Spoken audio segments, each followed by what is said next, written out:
আসসালামু আলাইকুম। আজকে আমরা ইসলামিক এডুকেশন সেন্টার ইউটিউব এবং ফেসবুক চ্যানেলের মাধ্যমে আপনারা সামনে আইছি।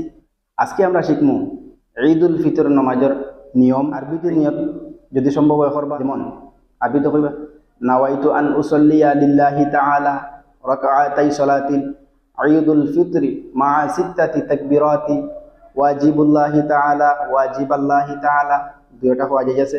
ইকতাদাইতু বিহাদাল ইমাম মুতাওয়াজ্জিহান ইলা জিহাতিল কাবাতিশ শরীফাতি আল্লাহু আকবার। ওয়াজিব আল্লাহ যেটা কই একটা হইবা, যদি আরবিতে সম্ভব না হইতে বাংলা কইবা আমি অতিরিক্ত 6 তাকবীরের সহিত ইমাম সাহেব দিছে কিবলামুখী হইয়া ঈদুল ফিতরের 2 রাকাত ওয়াজিব নামাজ আদায় করিয়ার আল্লাহু আকবার। আরেকটা গুরুত্বপূর্ণ কথা হইল ঈদর সুন্নত আছে, মুস্তাহাব আছে।